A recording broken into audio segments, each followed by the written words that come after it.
Hey les The Team, j'espère que vous allez tous super bien. Alors je vais pas parler énormément parce que cette vidéo sera plutôt longue par rapport aux deux précédentes. D'ailleurs cette vidéo est la partie 3 et la partie finale de ma petite série sur la vie. Si vous voulez revoir ou découvrir les précédentes parties, il y a une playlist que j'ai créée qui s'appelle La Vie. Dedans il y aura les 3 parties que vous pourrez donc visionner et revisionner autant de fois que vous voudrez. Aujourd'hui en tout cas on va parler de la vie, on va parler donc des sentiments qu'on peut exprimer tels que l'amour, que la haine, et aussi on va parler des gens qui sont un petit peu au-dessus de nous. Comment est-ce que tout le monde arrive à ce poste? Bref, je ne vous en dis pas plus que ça. Vous pouvez aussi partager cette vidéo parce que ça me soutient énormément. Allez, trêve de bavardage, je vous souhaite un très bon visionnage à tous.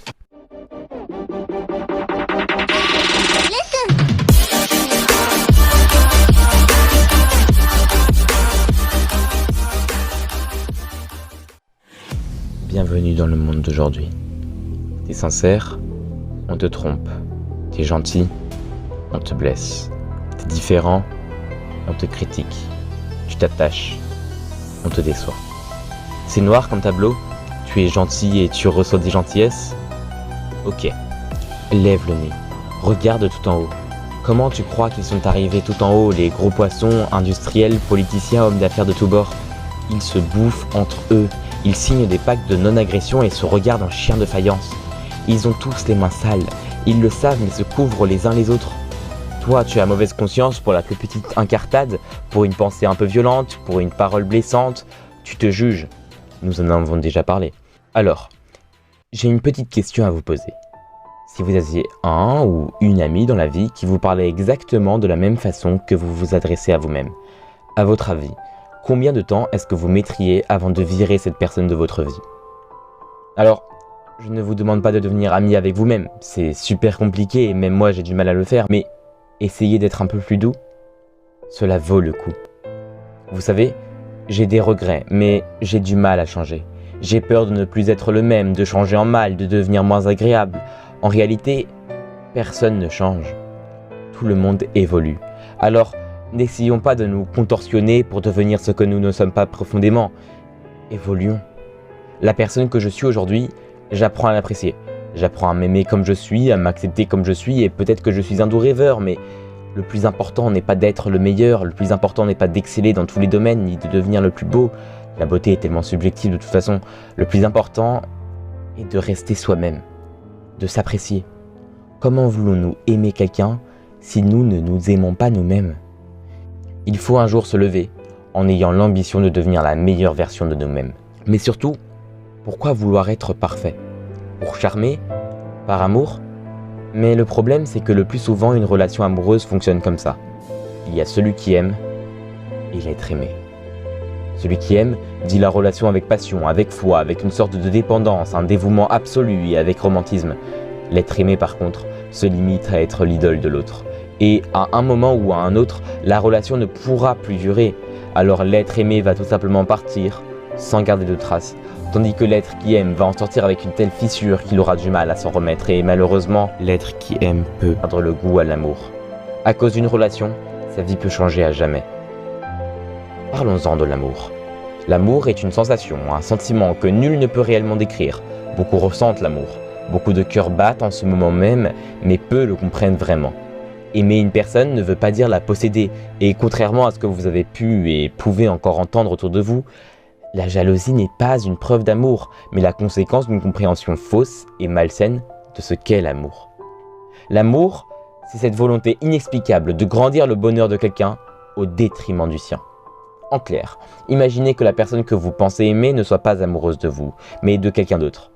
Si cette situation ne vous plonge pas dans un profond mal-être rempli de jalousie et de colère, mais qu'au contraire, vous êtes capable d'être content pour cette personne et de lui souhaiter le meilleur, alors vous avez compris ce qu'est l'amour.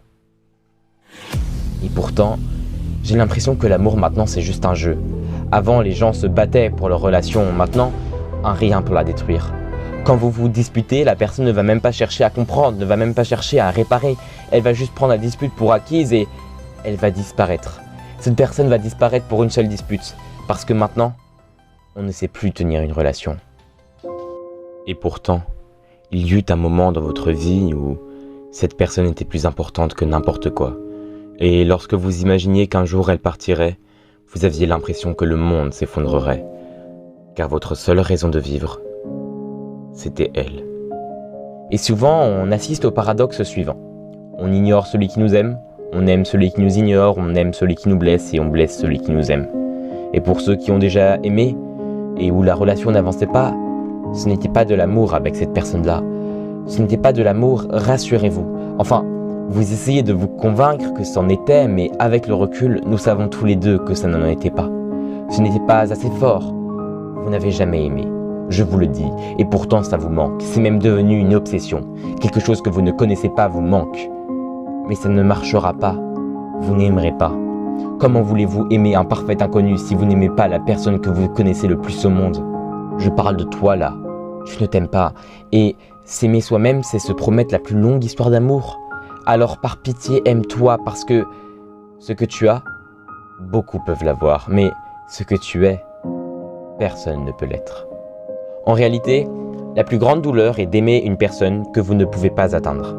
L'amour serait donc un manque lié au désir, car la nature même du désir est de convoiter quelque chose que l'on ne possède pas. C'est le fait même de ne pas pouvoir atteindre l'objet de notre amour qui constitue le moteur du désir, et celui ou celle qui nous échappe est ainsi toujours celui ou celle que nous désirons le plus. Et c'est le manque qui fait mal. Souvent aussi, l'être désiré ignore tout de notre passion. Mais vous savez, une étude prouve que plus vous cachez vos sentiments pour une personne, plus vous tombez amoureux d'elle. Vous n'arrivez pas à avouer vos sentiments ? Vous n'arrivez pas à dire ce que vous ressentez, à dire ce que vous pensez ? Pourquoi ? Parce que vous avez peur qu'on vous fasse du mal ? Peut-être que du coup vous avez l'impression de prendre des risques, l'impression de vous ouvrir et que n'importe qui peut vous faire du mal comme il le veut après ? Alors, vous n'avez pas forcément tort, mais ce qu'il faut savoir, c'est qu'il est important de le dire. En fait, le plus important lors de notre courte vie sur Terre, c'est de vivre pleinement, de ressentir des émotions, de les accueillir, même lorsqu'elles font mal. Et je pense même que quand on n'avoue pas ses sentiments et qu'on les cache toute sa vie, on risque non seulement de passer à côté de l'âme sœur, mais aussi de se refuser à soi-même, dans le sens où on ne pourra jamais s'épanouir totalement. Peut-être que certaines choses vont vous faire souffrir.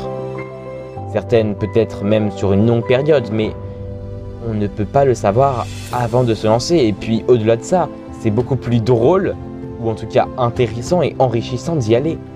Il est vrai, je suis d'accord, ça fait peur. Je sais à quel point ça peut être douloureux et que l'on peut ne plus avoir envie de réessayer après, mais bon, il faut y aller même si ça fait peur.